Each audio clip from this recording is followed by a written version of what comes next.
Committee on State Affairs will come to order.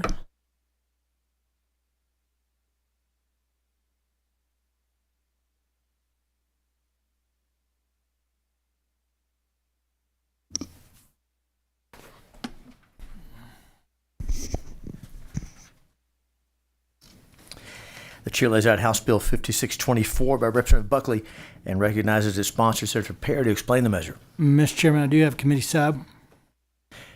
Senator Perry sends up the committee substitute and is recognized to explain the substitute. Mr. Chairman and members, this off-road vehicle liability, I hope that once we get this bill done, we'll be able to ride out of here on time.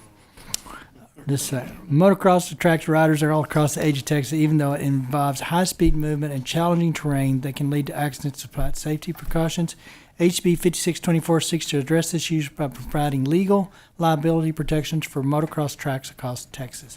Liability protections only that apply if the property owner posts the correct warning signs to warn participants that the off-road vehicles are at their own risk. This is similar to things we've done in the agricultural recreation arena, as well as caving and rock climbing and etc. The committee substitute further clarifies that the claim of attractive nuisance does not apply to an off-road vehicle area. With that, I'll take questions. So, does any questions? I don't see any lights on, and so we'll open up public testimony on House Bill 5624. And again, maybe someone didn't push the button. Senator, is there any questions for Senator Perry? Seeing none, we'll open up public testimony on House Bill 5624. Chair calls Royce Poinsett. Royce had registered a position for the bill on behalf of the Texas Motorcycle Dealers Association. We'll show him as for the bill, not wishing to testify. Anyone present wishing to testify on, for, or against House Bill 5624. Seeing none, hearing none, public testimony is closed. Bill's left pending at this time.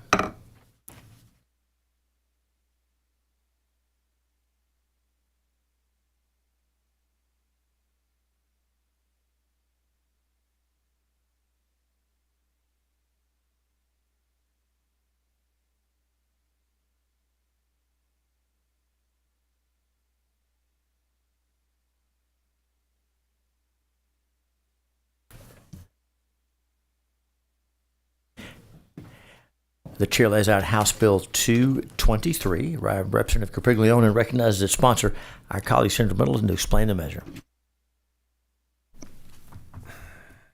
Thank you, Mr. Chairman, members. I'll try to keep this short here. House Bill 223 clarifies that lobbying, government relations, and similar services intended to influence state or federal lawmakers on behalf of a municipality are no longer exempt from the competitive procurement requirements under Section 252.022A of the Local Government Code. And by eliminating this blanket exemption for municipal lobbying contracts, HB 223 promotes much greater accountability and transparency for how public funds are spent. Thank you, Senator Middleton. Committee members, any questions for Senator Middleton on the bill? Very well, we'll open public testimony. The chair calls Judge Shepard.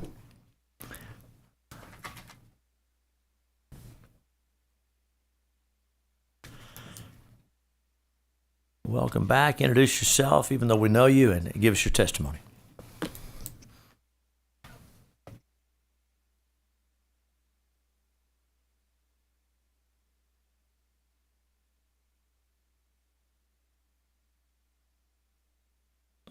Yes, sir. Chairman Hughes, other distinguished members of this committee, my name is Judge Shepard. I am a policy analyst with the Texas Public Policy Foundation, here to testify today in support of House Bill 223. Before we get started, I will clarify for the record, because there were some judges in here earlier. Judge is a name, not a title. As well as the bill before the committee this afternoon seeks to require municipalities that are using taxpayer dollars to lobby the legislature or Congress to engage in the competitive procurement process for these services. By subjecting them to the competitive bidding process, we can ensure that taxpayers are getting the best value for their hard-earned dollars, and that there's an element of transparency incorporated into the local decision-making process. This would slow or stop this awarding of these contracts based on who you know, as well as cut down on favoritism and wasteful spending. And I think it is important to bring up for the committee that during this bill's House committee hearing, a representative from the city of Dallas let it be known that, and I quote, "We have not changed our lobby groups in years. Further, it came out that the city of Dallas had been using the same lobby groups for 20 years, and they also remarked that they spent about $250,000 on contract lobbyists.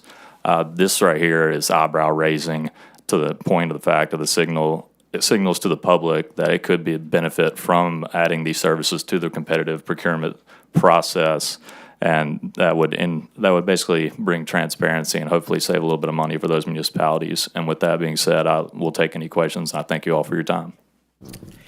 And thanks for your testimony. Committee members, any questions for Judge? Thanks for being here. Yes, sir. Thank you all. Yes, sir. Anyone else present wishing to testify on, for, or against House Bill 223? Seeing and hearing none, public testimony is closed. The bill is left pending at this time.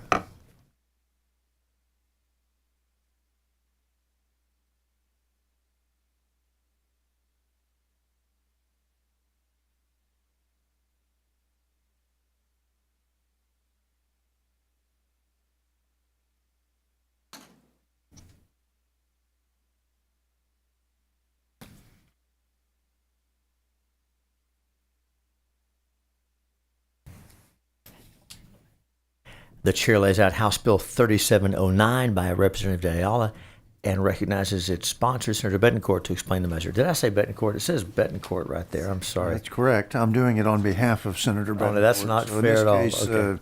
In this case, you weren't wrong, even though you're looking at me. So, We'll recognize Senator Birdwell on behalf of Senator Betancourt to explain the measure.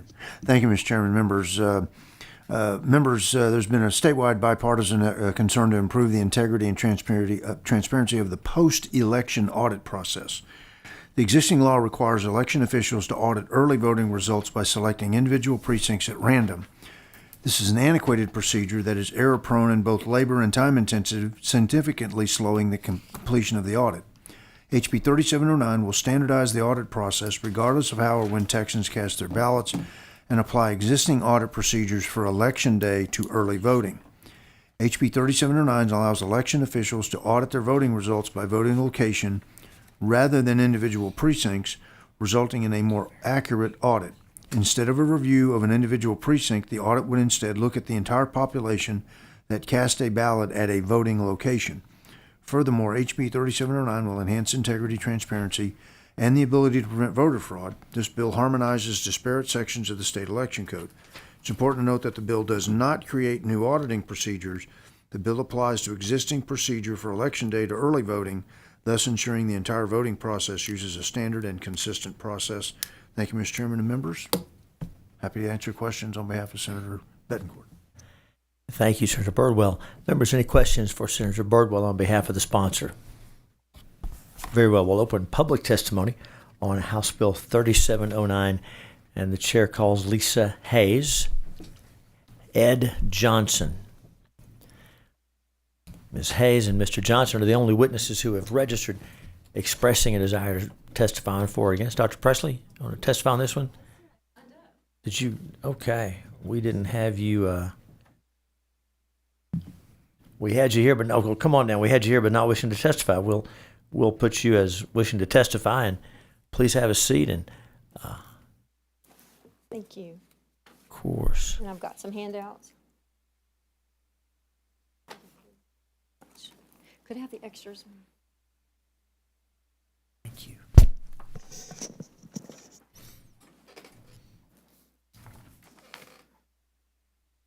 Welcome. Introduce yourself. Go ahead. Thank you. Thank you, Senator Hughes and members of the committee. I'm Dr. Laura Presley with True Texas Elections, and we strongly oppose 3709. Election integrity activists in Dallas, Fort Worth, Williamson County, Bexar County all oppose this bill, and we've opposed it for several sessions.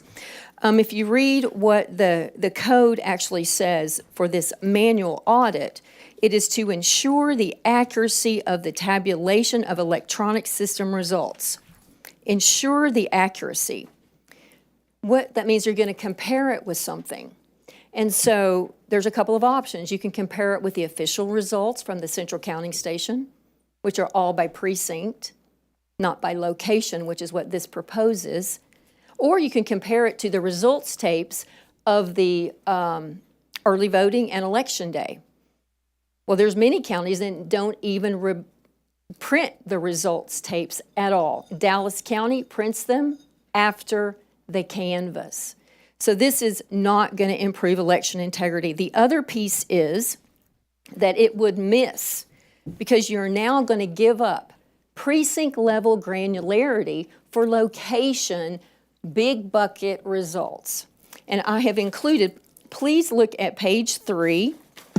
I want to show you why this matters and why this would be really a bad idea. This is a ballot in May of 22 in Williamson County. We've had problems with this issue in 2020, 22, 23 in Williamson County. If you look at what I've highlighted there, it says 409. This is a voter who voted from precinct 409, voted in a bond and independent school district elections that they cannot vote in. And if you were doing a partial manual count only by location and you put everything in the same bucket, you would miss catching this. Go to, if I could, may I finish my thoughts? Yes, sir. 2 cents, okay. If you go to the next page, it shows the electronic results of that precinct, 409. And looky there, that ballot was not counted at the central counting station. 409 voter voted in Florence Independent School District election, and it's not shown. Without the precinct granularity, we would miss this. And this is what this code is intended to do. Thanks for your testimony. I'm here for Members, any questions. questions for Dr. Presley? Senator Hall, go ahead. Okay. So what's the alternative? What are you recommending? What is the alternative? Because I understand what you're saying here. Thank you, Senator Hall. And include that, why did that happen here and why would it not happen in the precinct county? Okay, I don't think I understand the question. Okay, what's the alternative? The alternative is to do, as the code says, precinct level granularity in this partial manual count and compare it to the official results, which are at the central counting station, which are by precinct. The only location numbers that you would be comparing this to would be the tapes. And we already know, Senator Hall, the problem with the early vote results tapes. We don't know when they're going to be printed. I included in the back of your packet, if you look on page 5, that's another one from Williamson County, November 2020. Precinct 207 is voting in a Precinct 3 race. This is, if you won't catch this stuff if you don't do it by precinct. The early voting results tapes, there's an advisory from the Secretary of State, and that's on page 7. The advisory says you can just print them later at central count with no date, no time, after the canvass, before the canvass. So the best thing is to keep it at precinct level granularity so you can catch and compare the electronic results. In this case, if 409 was part of the manual count, you would have gone, well, they voted in Florence and it's not on the electronic results. Okay, And that would have been caught. But if I'm understanding you right, the part of the key is you've got to have something to compare it to. That's right. Just doing a hand count Yes. doesn't tell you anything at all. No. And the code says that you are to ensure the accuracy. That means comparing to something. We've got to compare it to something. That's right. Which would be the results tapes. Well, but the results tapes are all by location, right? They're not by precinct. So you lose the precinct. Which is part of the basis for the bill, to have the results tapes to compare to. Go ahead, I'm sorry. I didn't mean to interrupt. Go ahead. Okay, but even the point is they aren't being run. Right. They aren't being run. Right. That's the point. They aren't being run. And this bill does nothing for that.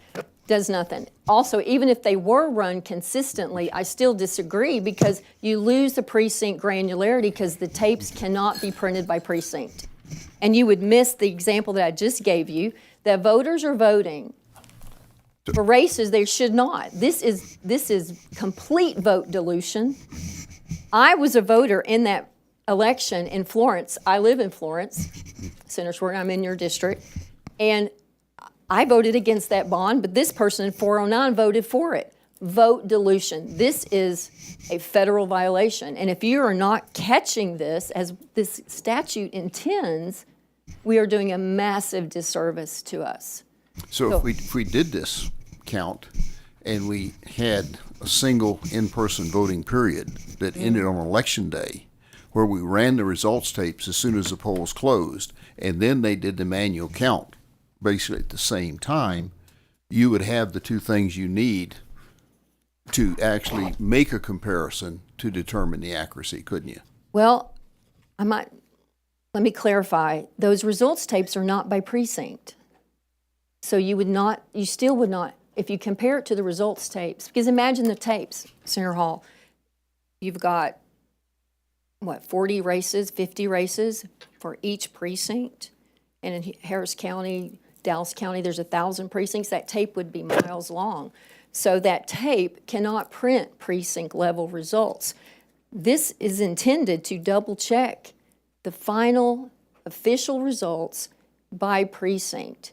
And if you don't, you would miss what I just showed you. We have this in Dallas County. We've had voters report, I was supposed to vote in that school board race, and they're not able to do it. That is voter disenfranchisement. This one I'm showing you is vote dilution. And if you don't audit by precinct, you miss what I'm just presenting to you. You've got to, and all the election integrity people around the state agree.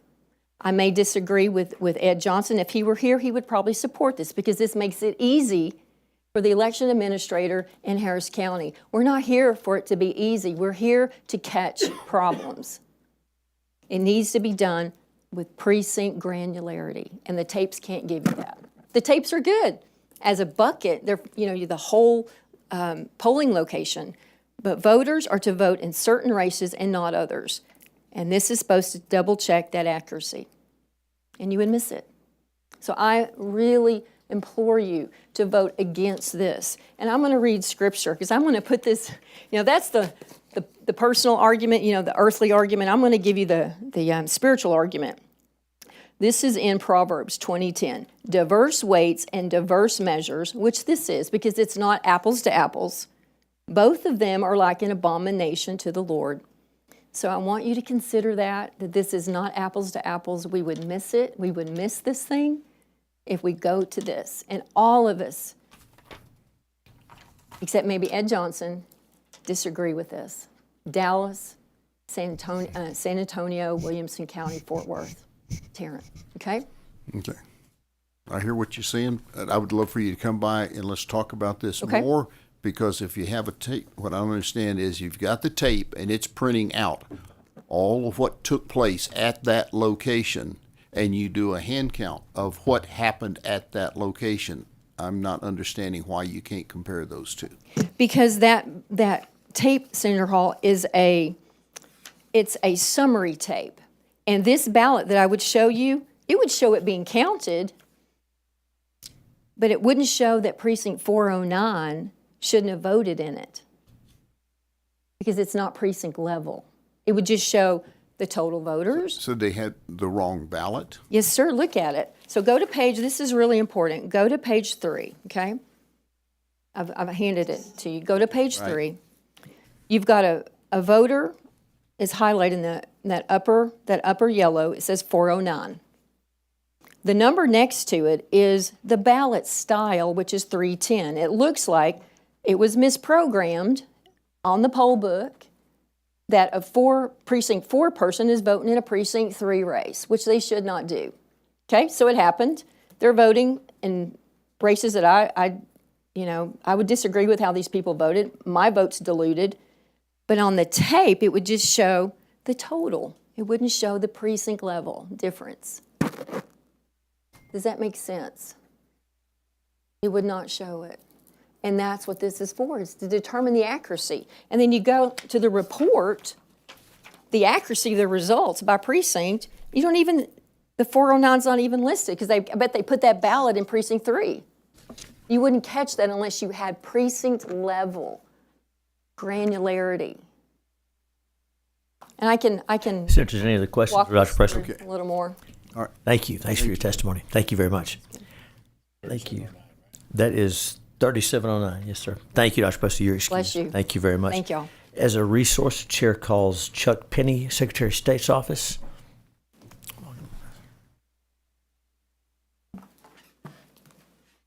Introduce yourself. Tell us who you represent.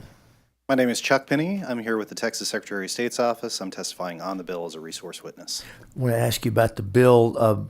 As you read the bill, what does it do to change the existing audit process? So what the bill does is it clarifies the existing interpretation of the election code, which allows essentially for the partial manual count to be conducted by location rather than by precinct specifically. So being able to compare by location, and if you were here for the discussion about this, we want to make sure we understand what the bill does. What's the difference by being able to compare by location? So I think when you compare by location, what you're doing is you're pulling a single ballot box from a location. When you count by precinct on election day, you're pulling ballots from multiple different ballot boxes from multiple different locations. So it simplifies the count you're performing.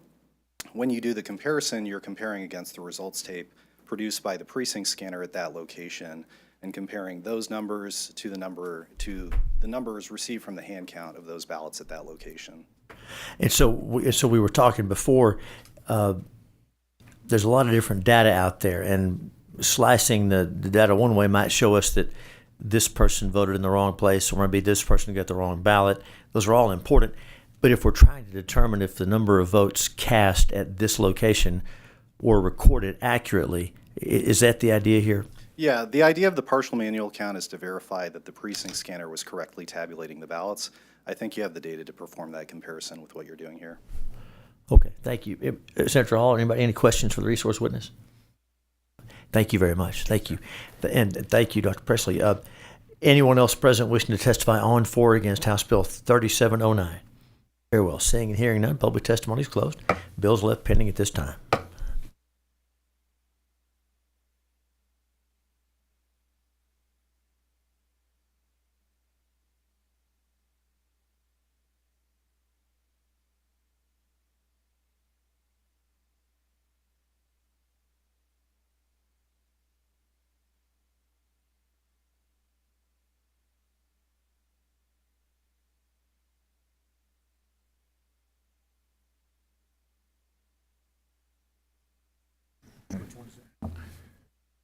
$50.81. The chair lays out House Bill 5081 by Representative Leach, sponsored by Senator Creighton, and recognizes Senator Schwartner on behalf of the sponsor. Okay, thank you. A little bit. Okay. Thank you, Mr. Chairman and members. According to the Office of Court Administration's Court Security Division, court security incidents, such as threats to the lives of Texas judges, are at a 10-year record high, and there was a 140% increase in 2024 over 2023. In our age of free-flowing data on the internet, the non-consensual sharing of personal information poses a major security risk for judges and court support staff. This bill addresses this issue. There is a committee substitute, Mr. Chairman.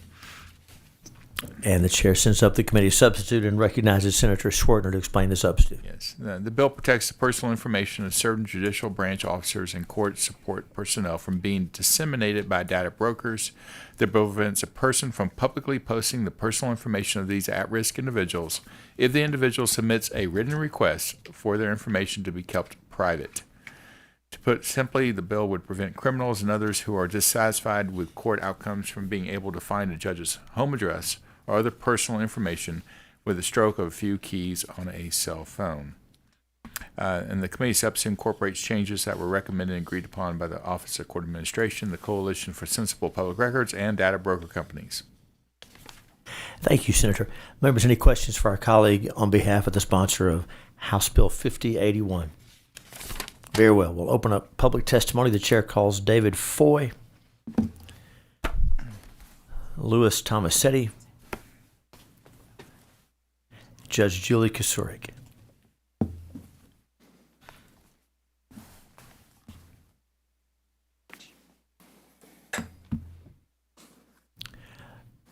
Your Honor, would you like to go first? Do you have a preference as to the order? You can go first. All right. Sounds like you're going first. Huh? That sounds good. Good evening. My name is Louis Tomasetti. I'm the Director of Government Relations for the Office of Court Administration. I'm here as a resource on the bill. Just like to point out that this stemmed out of a Judicial Council recommendation regarding court security and protecting judges and court staff personal identifiable information. Thank you. Your Honor, welcome back. Introduce yourself. Give us your testimony. Thank you, Senator Hughes and committee members, for allowing me to testify once again about this issue and in favor of House Bill 5081. I am Julie Kasurik, and I have been a judge at the 390th District Court in Travis County, Texas for over 25 years. I am here as a friendly reminder of why this bill needs to be passed. In 2015, I was shot 4 times from just 4 feet away in front of my 15-year-old son for simply doing my job as a district judge. And I know many of you worked on the previous judicial security bill. Senator Zaffarini was kindly the sponsor. Within minutes of leaving my courtroom, my assailant found my personal information on the internet and on the dark web. My information was widely available because of data brokers, spreading my personal information all over the internet. My shooter found my home address and home phone number, my elderly father's home address and home phone number in Liberty, Texas, pictures of the makes and models and license plate numbers of our cars. He also had a Google map with directions from his home in Houston to our home in Austin. He used this information to stalk me and my family for a whole month before the shooting. For the last 9.5 years, I have worked hard to keep my personal information private, but it's a never-ending task. I get my information removed, then in 6 months, it reappears. This bill is the one missing piece of our Texas judicial security laws. 34 states and Congress have passed personal information laws to protect judges and their staff and family members. I approve this committee substitute and hope that all of you will swiftly vote in favor of this bill to help Texas judges keep our personal information private. Thank you for your time. Thank you, Your Honor. Dean Zaffarini, do you have questions? You're recognized. Thank you. And I'd like to thank Lewis and certainly Judge Kasurik for their leadership in passing this legislation and other bills. What she modestly did not say is that the bill we passed in 2021, I believe it was named the Judge Julie Kasurik Judicial and Courthouse Security Act, actually of 2017. Yeah, it was 2017. And she also didn't say, modestly, that her son, her 15-year-old son, risked his life to save his mother's. Yes. Both were injured, and they went through so much, and yet they courageously came to the legislature time and time again to testify for this legislation. Thank you for your courage and for your service. Thank you. It's all because of my work as a district judge. Thank you, Senator. Thank you, Senator. Thank you, Senator. And members, any other questions for the judge or for Mr. Tomasetti? Thank you. Thank you both for being here. Is there anyone else present wishing to testify on, for, or against House Bill 5081? Seeing and hearing none, public testimony is closed. Bills left pending at this time.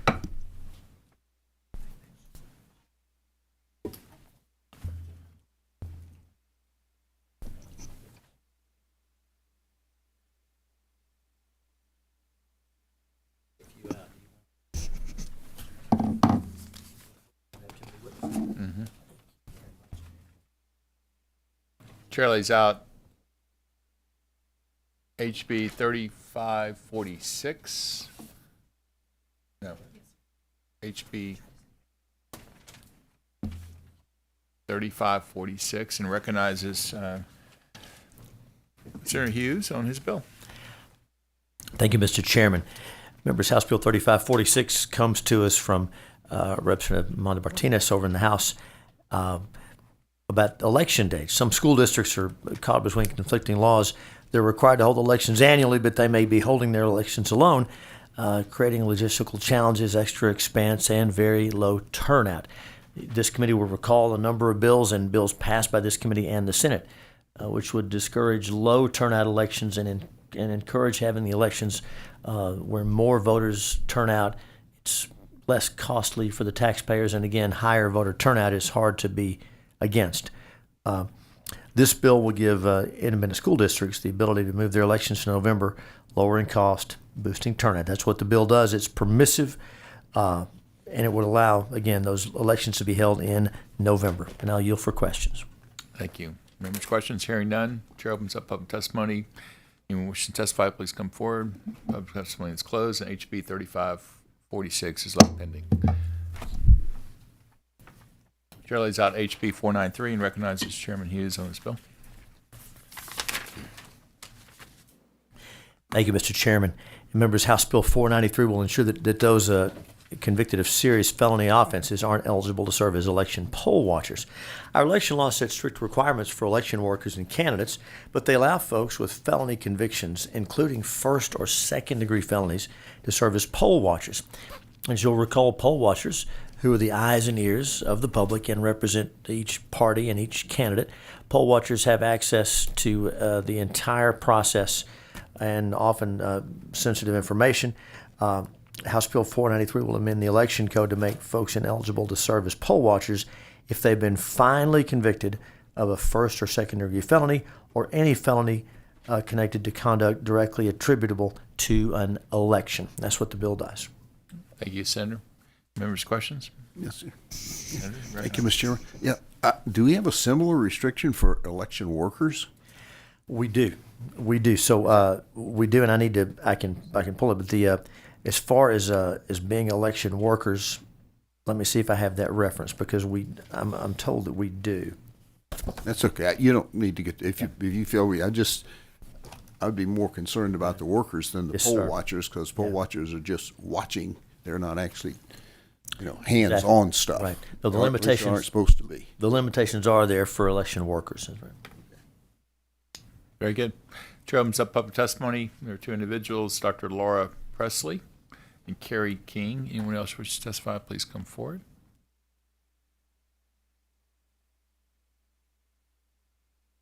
Welcome again. Please state your name, position. You have 2 minutes.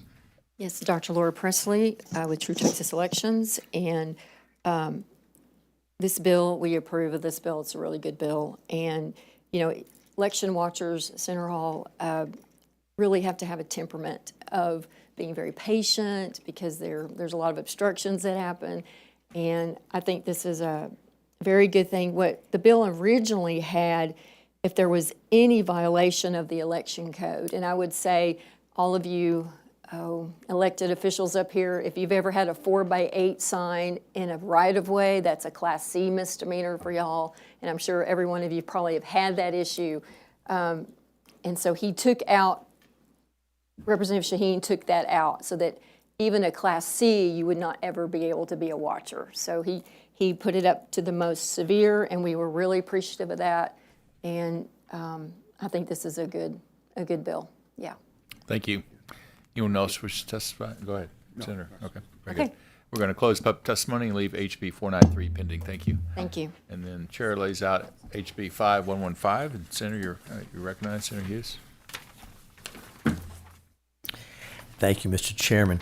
House Bill 5115 by Representative McQueenie, actually Shaheen, Patterson, McQueenie, Fairley, and Representative Leo Wilson, is identical to House Bill 2877, which this committee passed 9-1 in the full Senate 2110. Right now, the offense of illegal voting is a second-degree felony, but election fraud is only a Class A misdemeanor. If the actor was acting in their capacity as an elected official, a state jail felony.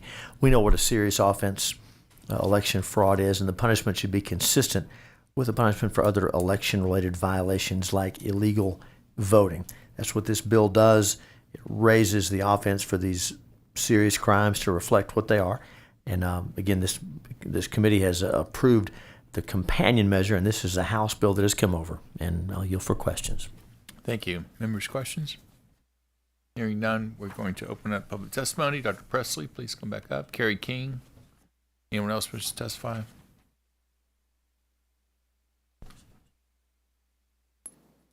Welcome again. Ms. Presley, please say Dr. Presley, say your name, position, and you have 2 minutes. Yes, sir. I'm Dr. Laura Presley with True Texas Elections, and we really like this bill. One of the changes of the bill, it does raise the penalty, which we really believe that's, like Senator Hughes said, is really, really critical. But it also adds a couple of categories of what would be under those. It says if the if a person counts the votes, the person knows are invalid, or they alter a report to include votes the person knows are invalid, or if they refuse to count votes of the person that they know are valid and they don't do it. This is very critical because this was not there before. In Williamson County, in 2020, and I've given you that ballot in that other packet, there were voters constantly reporting, I should be voting in these races and I'm not. And this was reported over and over and over to the county elections administrator. There was a grand jury investigation of our former elections administrator. And one thing that was said, that the penalty was not there for what had happened because he was aware of what was, and they canvassed it anyway. So this will add that requirement and that penalty, and we fully support it. Yes. Thank you. Members, questions? Thank you again. Thank Chair you. Closes public testimony and leaves House Bill 5115 pending. Chair lays out HB 4081 and recognizes Chairman Hughes on this bill.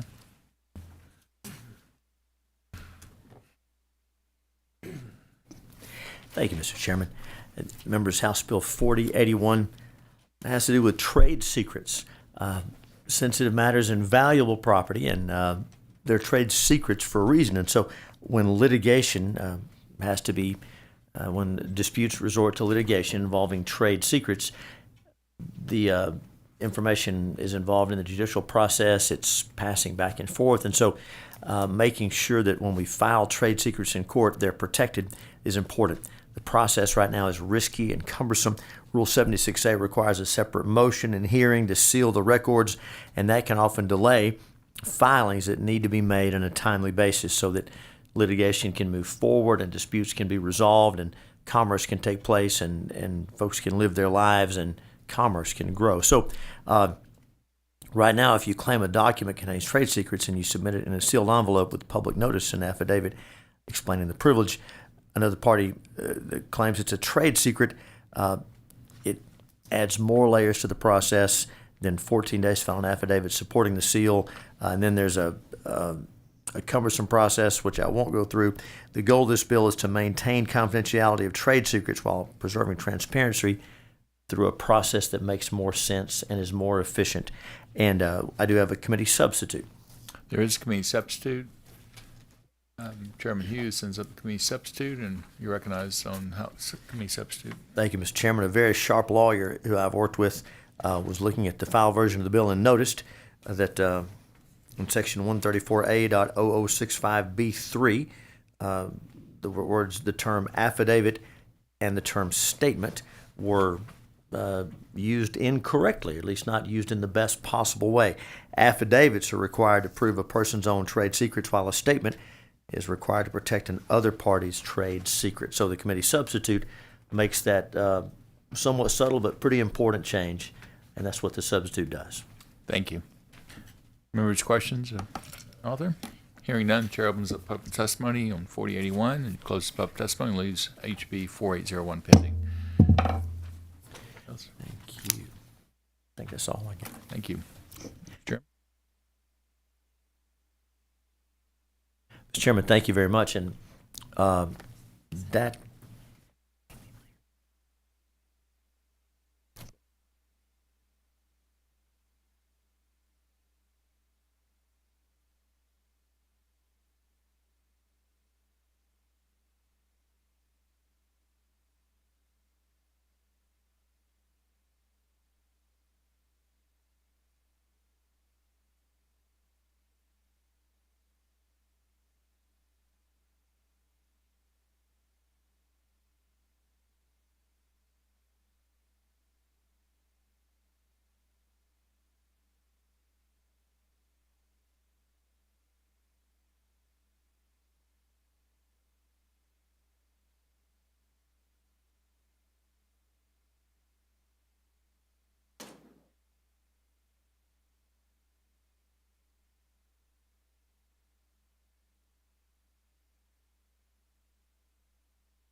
As a matter of pending business, the chair lays out House Bill 3909.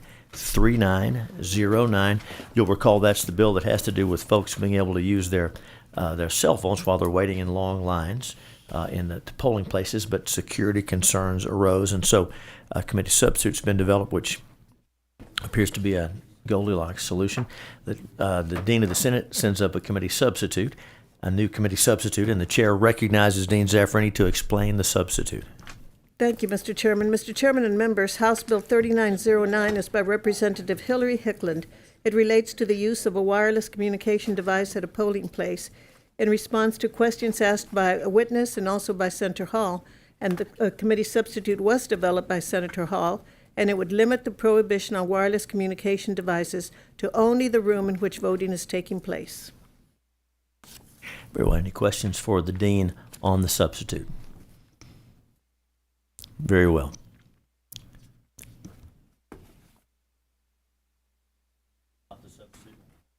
All right, thank you.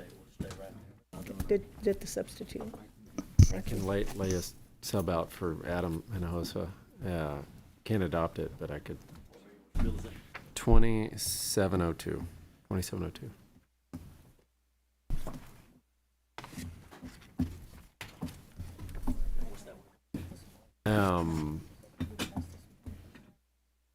It's the VFW bill, where they can't be closed in a state of disaster.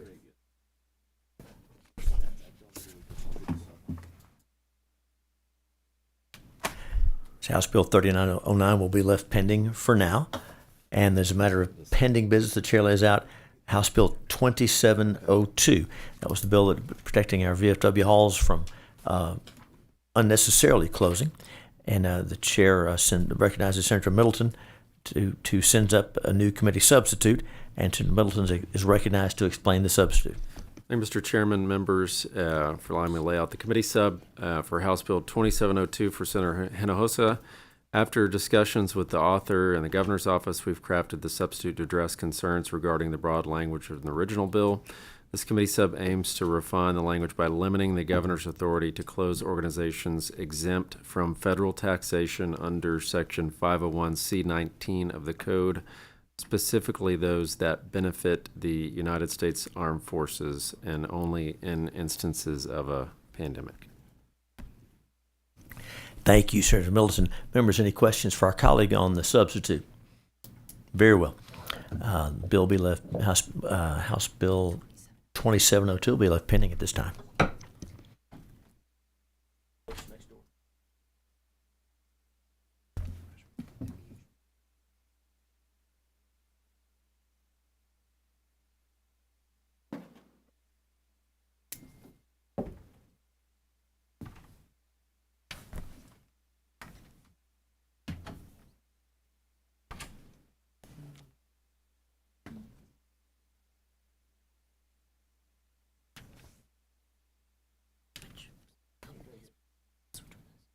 Okay.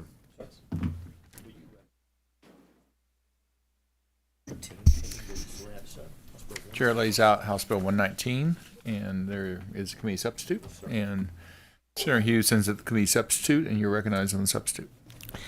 Thank you, Mr. Chairman. House Bill 119 about foreign adversary lobbying, part of a suite of bills that Texas has led on and the Senate and the House have worked together on, recognizing the real threat, the clear and present threat that Texans face from hostile foreign adversaries, from governments and from related entities, sometimes puppet entities. And this is about that. The committee substitute reflects the work with security experts, stakeholders, to add clarity to make sure that the bill doesn't apply to publicly traded companies aren't on the new governor's list of foreign adversaries, and companies on the governor's list that have also completed a transaction through the CFIUS process, which we've learned about quite a bit. And again, under this bill, as in many of our bills about our hostile foreign adversaries, we look to federal lists and we look to federal designations. We also empower the governor to react and to look out for Texas and to add entities and companies as necessary to that list. That's what the substitute does. And so shortly we'll be asking you to consider that, and I'll yield. Thank you. Members' questions on the committee substitute to House Bill 119? Hearing none, chair opens up public testimony and closes public testimony and leaves the committee substitute pending. Thank you, Mr. Chairman.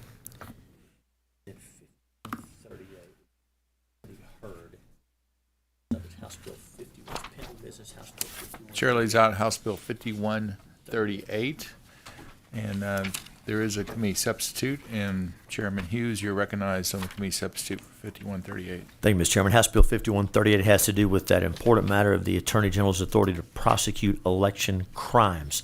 It's been a vexing issue for the state ever since the Stevens opinion, and the Senate has passed this a number of times. A bill came over from the House, House Bill 5138, and the committee substitute makes some changes to that bill, the hewing to what's been recommended to us by the Attorney General's office, who would, of course, be charged with prosecuting these crimes once the bill passes. That's what the substitute does, and I'll yield for questions. Thank you. Members' questions of Chairman Hughes? Hearing none, chair opens up public testimony. We do have representatives of the AG's office here. I don't see any data here. There are no other individuals registered for the, do y'all want to hear from the AG's office regarding this? Okay. Hearing none, we're going to close public testimony and leave the committee substitute for House Bill 5138 pending. Thank you, Senator. Thank you, Mr. Chairman. All right. Okay, and we have some votes now. There we go. Thank you. All right.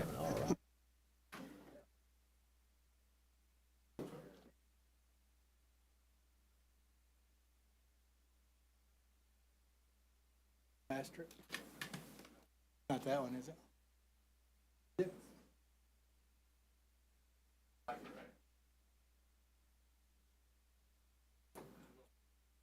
Okay.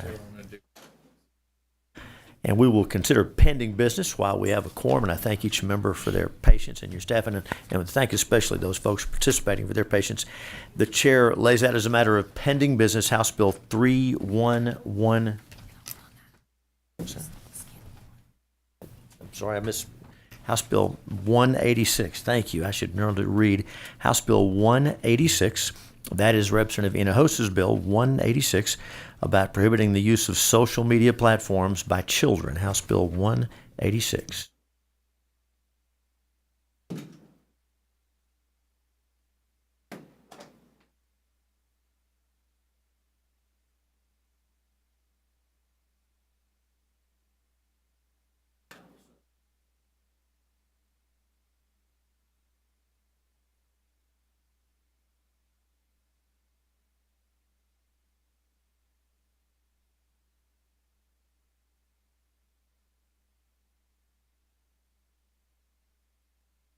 Senator Hall moves that House Bill 186 be reported for everybody to the full Senate with the recommendation that it do pass and be printed. 186. Will the clerk call the roll? Betancourt, Birdwell, Respectfully, Mr. Chair, nay. Hall, Hinojosa, Middleton, Parker, Perry, Shortner, Zaffarini, Paxton, Hughes. What's the count? Am I six? 6 yes, 2 no.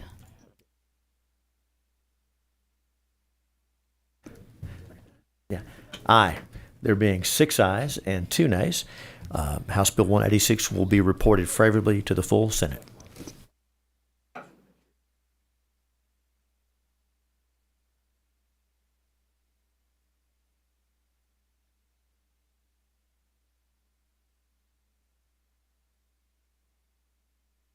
As a matter of pending business, the chair lays out House Bill 229, Representative Troxclear's bill sponsored by our colleague Senator Middleton. House Bill 229, general definitions for and collection of government information regarding biological sex. Senator Parker moves that House Bill 229 be reported favorably to the full Senate with the recommendation that it do pass and be printed. 229. Will the clerk call the roll? Betancourt, Birdwell, Hall, Hinojosa, Middleton, Parker, Perry, Shortner, Zaffarini, Paxton, Hughes. Aye. There being 7 ayes and 1 nay, House Bill 229 will be reported favorably to the full Senate.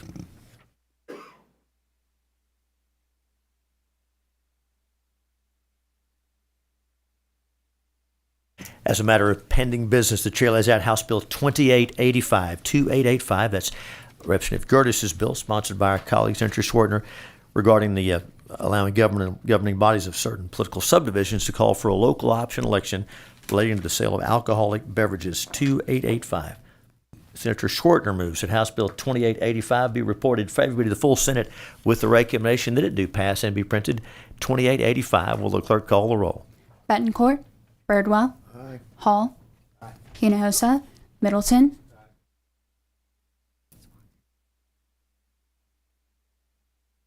Senator Middleton, I'm sorry, what was that? Thank you. Parker, Perry, Schwertner, Zaffarini, Paxton, Hughes. Aye. There being 7 ayes and no nays, House Bill 2885 will be reported favorably to the full Senate. And Senator Schwertner moves that House Bill 2885 be recommended for the local and uncontested calendar. Is there objection? Hearing none, it is so ordered. As a matter of pending business, the chair lays out House Bill 3909.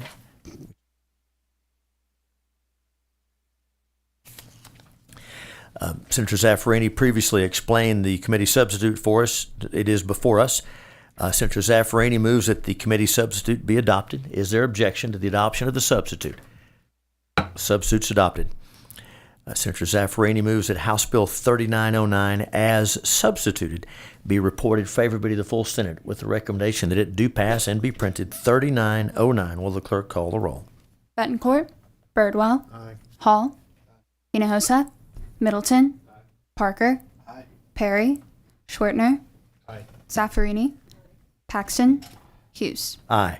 There being 7 ayes and no nays, House Bill 3909, as substituted, will be reported favorably to the full Senate. Senator Zaffarini moves the bill be recommended for the local and uncontested calendar. Is there objection? Hearing none, it is so ordered. As a matter of pending business, the chair lays out House Bill 4285, Representative McQueenie's bill, sponsored by our colleague Senator Parker, about storage of alcoholic beverages by the holder of a passenger transportation permit. Senator Parker moves that House Bill 4285 be reported favorably to the full Senate with the recommendation that it do pass and be printed. 4285. Will the clerk call the roll? Betancourt, Birdwell, Hall, Hinojosa, Middleton, Parker, Perry, Schwertner, Zaffarini, Paxton, Hughes. Aye. There being 8 ayes and no nays, House Bill 4285 will be reported favorably to the full Senate. Senator Parker moves that the bill be recommended for placement on the local and uncontested calendar. Is there objection? Hearing none, it is so ordered.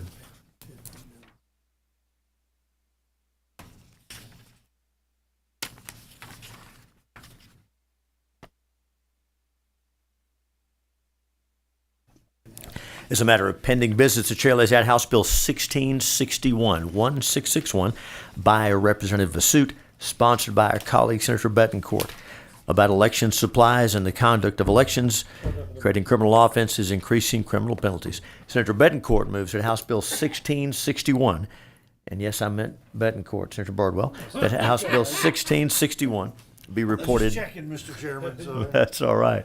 Recommends the bill be reported favorably to the full Senate with the recommendation that it do pass and be printed. 1661. Will the clerk call the roll? Betancourt, Birdwell, Hall, Hinojosa, Middleton, Parker, Perry, Schwertner, Zaffarini, Paxton, Hughes. Aye. There being 7 ayes and 1 nay, House Bill 1661 will be reported favorably to the full Senate. As a matter of pending business, the chair lays out House Bill 2820, Representative Louderback's bill, sponsored by Senator Hinojosa of Nueces, our committee colleague. House Bill 2820, relating to the maximum amount of operating capital retained in a licensed authorized organization's charitable bingo account. House Bill 2820. Senator Parker moves that House Bill 2820 be reported favorably to the full Senate with the recommendation that it do pass and be printed. 2820. Will the clerk call the roll? Betancourt, Birdwell, Hall, Hinojosa, Middleton, Parker, Perry, Schwertner, Zaffarini, Paxton, Hughes. Aye. There being 8 ayes and no nays, House Bill 2820 will be reported favorably to the full Senate. Senator Parker moves, Senator Betancourt moves the bill be recommended for placement on the local and uncontested calendar. Motion by Bettencourt, no objection. It is so ordered.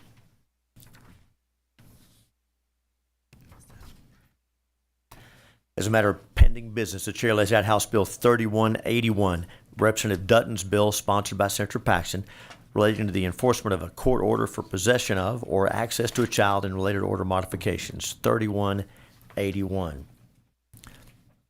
Senator Zaffarini moves that House Bill 3181 be reported favorably to the full Senate with the recommendation that it do pass and be printed. 3181. Will the clerk call the roll? Bettencourt. Yes. Birdwell. Aye. Hall. Hinojosa. Middleton. Parker. Perry. Schwartner. Zaffarini.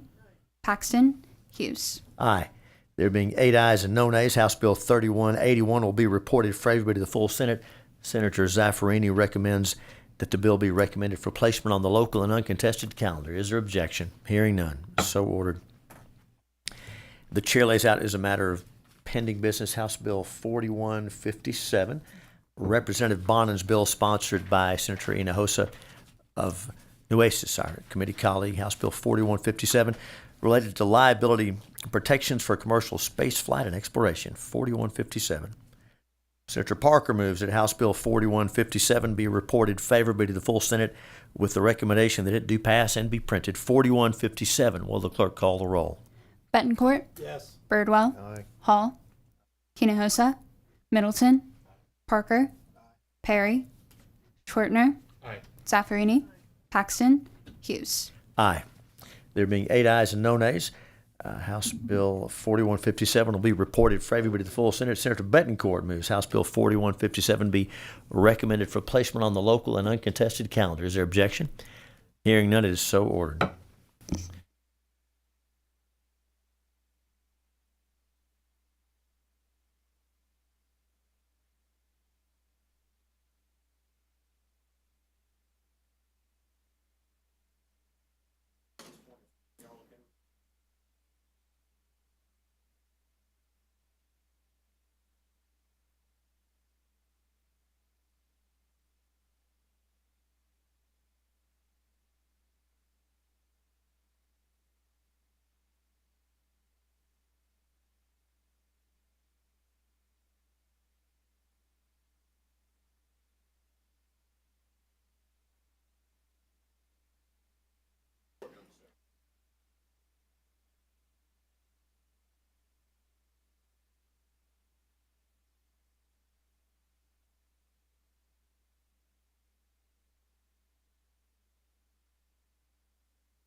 As a matter of pending business, the chair lays out House Bill 223. House Bill 223, Representative Capriglione's bill that our colleague Senator Middleton laid out to us earlier in this meeting.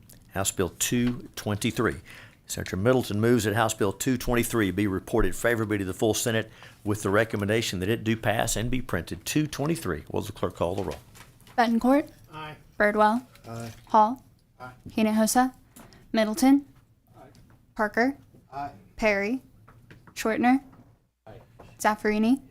Paxton. Hughes. Aye. There being 7 ayes and 1 nay, House Bill 223 will be reported favorably to the full Senate. As a matter of pending business, the chair lays out House Bill 521, 521 by Representative Guillen, sponsored by Senator Paxton. 521 about accommodating voters with a disability, creating a criminal offense. Senator Hall moves that House Bill 521 be reported favorably to the full Senate with the recommendation that it do pass and be printed. 521. Will the clerk call the roll? Bettencourt. Aye. Birdwell. Aye. Hall. Aye. Hinojosa. Middleton. Parker. Aye. Perry. Shortner. Aye. Zaffarini. Paxton. Hughes. Aye. There being 7 ayes and 1 nay, House Bill 521 will be reported favorably to the full Senate. As a matter of pending business, the chair lays out House Bill 640, Representative Bumgarner's bill, sponsored by our committee colleague, Senator Parker, relating to the office hours of an election authority during an election period. 640. Senator Parker moves that House Bill 640 be reported favorably to the full Senate with the recommendation that it do pass and be printed. 640. Will the clerk call the roll? Bettencourt. Aye. Birdwell. Aye. Hall. Aye. Hinojosa. Middleton. Parker. Aye. Perry. Shortner. Aye. Zaffarini. Paxton. Hughes. Aye. There being 8 ayes and no nays, House Bill 640 will be reported favorably to the full Senate. Senator Bettencourt moves House Bill 640 be recommended for the local and uncontested calendar. Is there objection? Hearing none, so ordered. The chair lays out as a matter of pending business House Bill 1234. That's Representative Guillen's bill, sponsored by Senator Hagenbu, relating to certain procedures required for the denial of certain applications for a license to carry a handgun. 1234. Senator Hall moves that House Bill 1234 be reported favorably to the full Senate with the recommendation that it do pass and be printed. 1234. Will the clerk call the roll? Bettencourt. Aye. Birdwell. Aye. Hall. Aye. Hinojosa. Middleton. Aye. Parker. Aye. Perry. Shortner. Aye. Zaffarini. Paxton. Hughes. Aye. There being 8 ayes and no nays, House Bill 1234 will be reported favorably to the full Senate. Senator Bettencourt moves that House Bill 1234 be recommended for placement on the local and uncontested calendar. Is there objection? Hearing none, it's so ordered. As a matter of pending business, the chair lays out House Bill 2253. That's Representative Bajani's bill, sponsored by Senator Paxton, on the authority to cancel certain elections on a measure to authorize the issuance of bonds. 2253. Dean Zaffarini moves that House Bill 2253 be reported favorably to the full Senate with the recommendation that it do pass and be printed. 2253. Will the clerk call the roll? Bettencourt. Aye. Birdwell. Aye. Hall. Aye. Hinojosa. Middleton. Aye. Parker. Aye. Perry. Shortner. Aye. Zaffarini. Paxton. Hughes. Aye. There being 8 ayes and no nays, House Bill 2253 will be reported favorably to the full Senate. Senator Bettencourt moves that House Bill 2253, as if on cue, be recommended for the local and uncontested calendar. Is there objection? Hearing none, it is so ordered.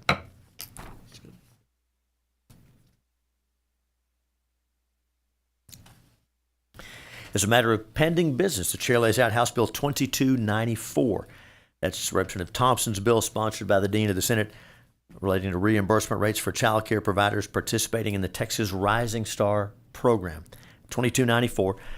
Dean Zaffarini moves that House Bill 2294 be reported favorably to the full Senate with the recommendation that it do pass and be printed. 2294. Will the clerk call the roll? Bettencourt. Aye. Birdwell. Aye. Hall. Aye. Hinojosa. Middleton. Parker. Aye. Perry. Shortner. Aye. Zaffarini. Paxton. Hughes. Aye. There being 8 ayes and no nays, House Bill 2294 will be reported favorably to the full Senate. Senator Bettencourt moves that House Bill 2294 be recommended for the local and uncontested calendar. Is there objection? Hearing none, it is so ordered. As a matter of pending business, the chair lays out House Bill 3053 by Representative Verdell, sponsored by Senator Hall, relating to the municipal and county firearm buyback programs. Senator Hall moves that House Bill 3053 be reported favorably to the full Senate with the recommendation that it do pass and be printed. 3053. Will the clerk call the roll? Bettencourt. Aye. Birdwell. Aye. Hall. Aye. Hinojosa. Middleton. Aye. Parker. Aye. Perry. Shortner. Aye. Zaffarini. Paxton. Hughes. Aye. There being 7 ayes and 1 nay, House Bill 3053 will be reported favorably to the full Senate. As a matter of pending business, the chair lays out House Bill 3697 by Representative Cortez, sponsored by the Dean of the Senate. That bill is about the text on an application for a ballot to be voted by mail and other balloting materials. There's a committee substitute which has previously been laid out and explained to us. Senator Zaffarini moves that we adopt the committee substitute. Is there objection? Hearing none, the substitute is adopted and now before us. Senator Zaffarini moves that the committee substitute to House Bill 3697 be reported favorably to the full Senate with the recommendation that it do pass and be printed. 3697. Will the clerk call the roll? Betancourt. Aye. Birdwell. Aye. Hall. Aye. Hinojosa. Middleton. Parker. Aye. Perry. Shortner. Aye. Zaffarini. Paxton. Hughes. Aye. There being 8 ayes and no nays, House Bill 3697 as substituted will be reported favorably to the full Senate. Senator Betancourt moves the bill be recommended for placement on the local and uncontested calendar. Is there objection? Hearing none, it is so ordered. As a matter of pending business, the chair lays out House Bill 4281. That's Representative McQueenie's bill, sponsored by Senator Hancock, about the civil cause of action for fraudulent crowdfunding. Heard that bill this morning, House Bill 4281.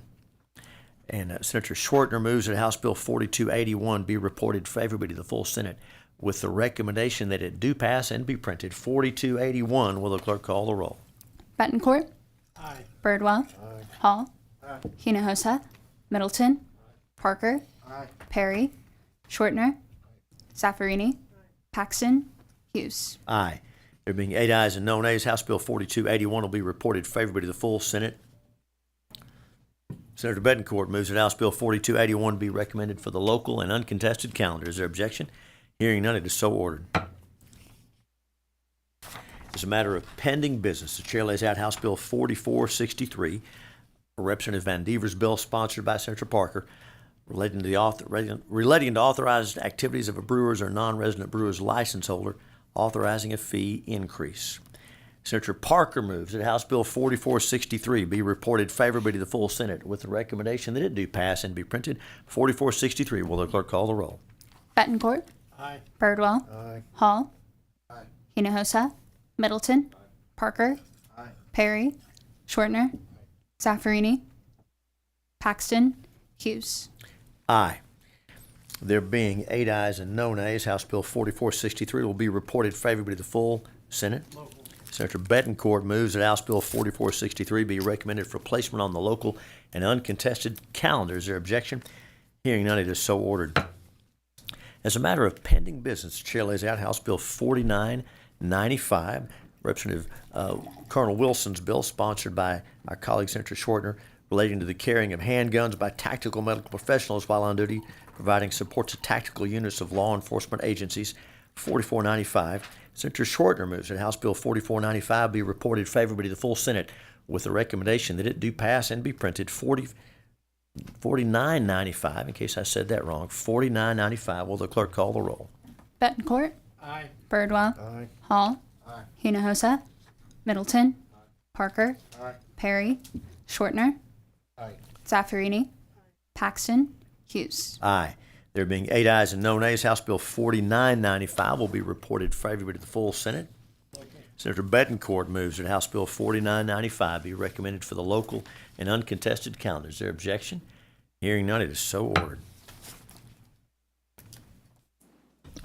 As a matter of pending business, the chair lays out House Bill 5081 by Representative Leach, sponsored by our colleague Senator Creighton, relating to the protection of personal identifying information of certain persons in the judicial system, creating criminal offenses. That's House Bill 5081.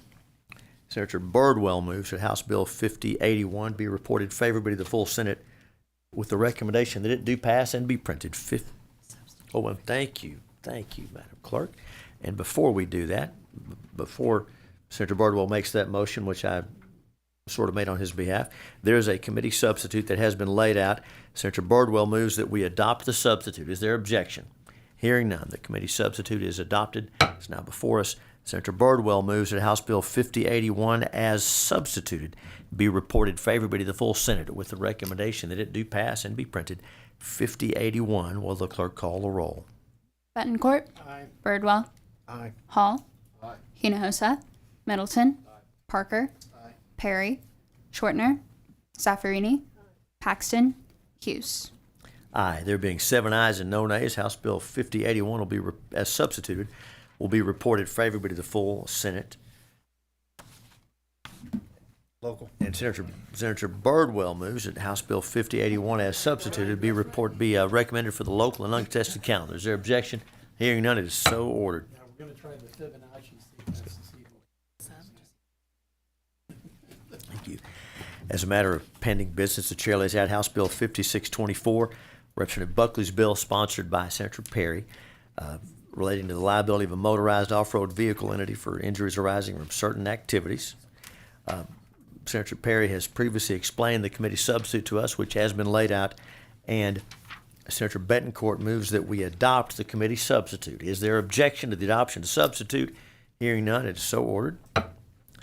And Senator Betancourt moves that House Bill 5624 as substituted be reported favorably to the full Senate with the recommendation that it do pass and be printed. 5624, will the clerk call the roll? Betancourt. Aye. Birdwell. Aye. Hall. Aye. Hinojosa. Middleton. Parker. Perry. Shortner. Zaffarini. Paxton. Hughes. Aye. There being 7 ayes and no nays, House Bill 5624 as substituted will be reported favorably to the full Senate. Senator Betancourt moves that House Bill 5624 as substituted be placed on the local and recommended to be placed on the local and uncontested calendar. Is there objection? Hearing none, it's so ordered.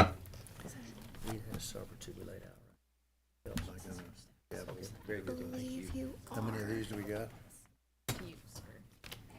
Okay. All right. Okay. All right. You ready, Senator? Yes, sir. Thank you. Chair brings up as a matter of pending business, HB 119. Senator Hughes moves that we adopt the committee substitute. Is there objection? Hearing and seeing none. Committee substitute is adopted. Senator Hughes moves that we report the committee substitute to HB 119 favorably to the whole Senate. Madam Clerk, please call the roll. Betancourt. Aye. Birdwell. Aye. Hall. Hinojosa. Middleton. Parker. Perry. Shortner. Zaffarini.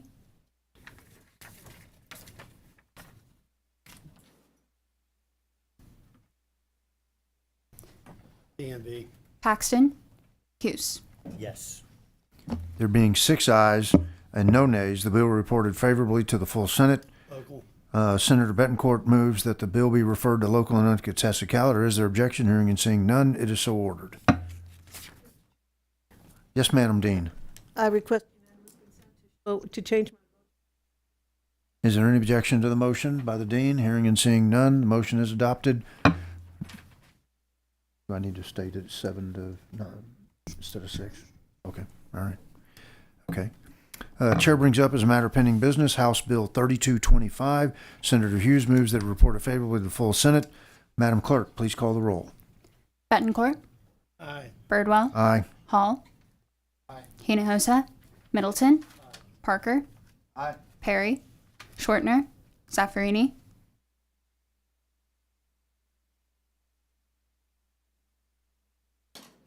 Take your time, Madam Dean. Criminal justice is still going, so Karina, the parliamentarian, said we've got a little bit of time, Mr. Chairman.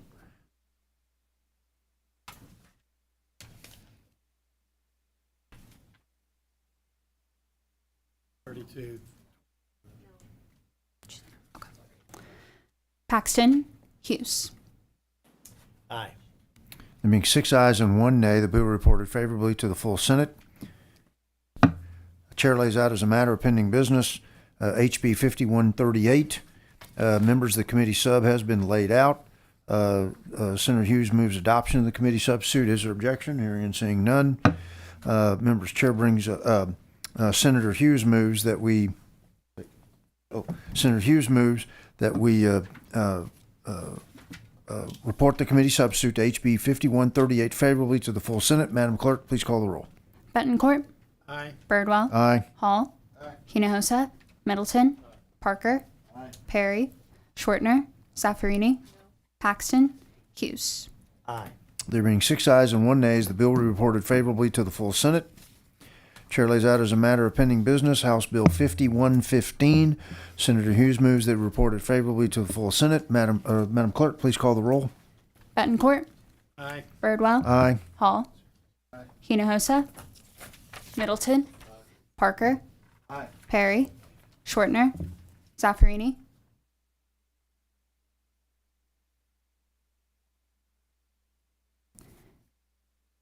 Paxton. Hughes. Aye. There being 6 ayes and 1 nay, the bill reported favorably to the full Senate. Chair brings up as a matter of pending business House Bill 4081. Committee substitute has been laid out. Senator Hughes moves that we adopt the committee substitute. Is there objection? Hearing and seeing none. Committee substitute is adopted. Senator Hughes moves to report it favorably to the full Senate. Madam Clerk, please call the roll. Bettencourt. Aye. Birdwell. Aye. Hall. Hinojosa. Middleton. Parker. Perry. Shortner. Zaffarini. Paxton. Hughes. Aye. There being 7 ayes and no nays, the bill reported favorably to the full Senate. Senator Hughes moves that the committee substitute House Bill 4081 be recommended and certified for local and uncontested calendar. Is there objection? Hearing none, it is so ordered. Chair brings up as a matter of pending business House Bill 3546. Senator Hughes moves that it be reported favorably to the full Senate. Madam Clerk, please call the roll. Bettencourt. Aye. Birdwell. Aye. Hall. Hinojosa. Middleton. Parker. Perry. Shortner. Zaffarini. Paxton. Hughes. Aye. There being 7 ayes and no nays, the bill reported favorably to the full Senate. Senator Hughes moves that HB 3546 be recommended and certified for placement on the local and uncontested calendar. Is there objection? Hearing and seeing none, it is so ordered.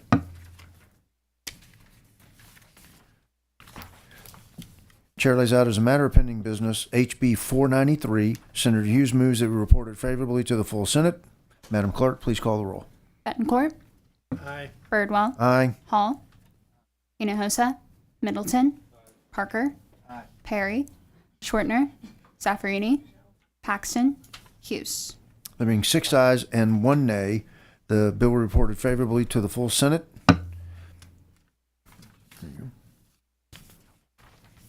And I think the final bill, members, Chair brings up as a matter of pending business House Bill 4145. Senator Hughes moves that we report it favorably to the full Senate. Madam Clerk, please call the roll. Bettencourt. Aye. Birdwell. Aye. Hall. Hinojosa. Middleton. Parker. Perry. Shortner. Zaffarini. Paxton. Hughes. There being 7 ayes and no nays, the bill reported favorably to the full Senate. Senator Hughes moves that HB 4145 be recommended and certified for placement on the local and uncontested calendar. Is there objection? Hearing and seeing none, it is so ordered. Thank you, Mr. Chairman. While we are here, one matter of housekeeping. What's that bill number on social media? 186. What's that? 186. The committee earlier this evening voted to report favorably House Bill 186 regarding social media and minors. Senator Parker asked for unanimous consent that he be shown voting aye. Is there any objection? Senator Parker, you want to be recognized on that motion? No, thank you. I'd like to do that, and I'd like to just work with the author further on the bill, but yes, I'd like to be shown voting aye. Without objection, Senator Parker will be shown voting aye. And so that will make the vote tally 7 ayes and 1 nay. Without objection, it is so ordered.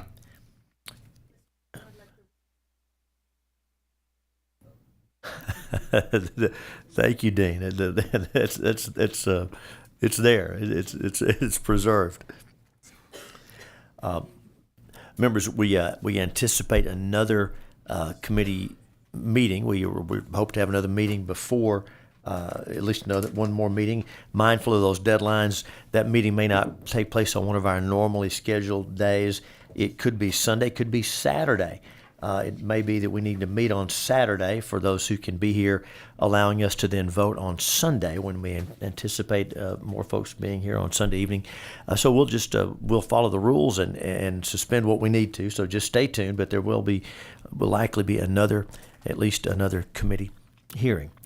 And with that, thanking everyone for being flexible with us as we've changed venues and all properly with proper notice, of course. With great thanks to our committee staff and that keeps everything going, and each member and their staffs. Thank each witness. And with that, the Committee on State Affairs stands in recess up to the call of the chair. Good evening.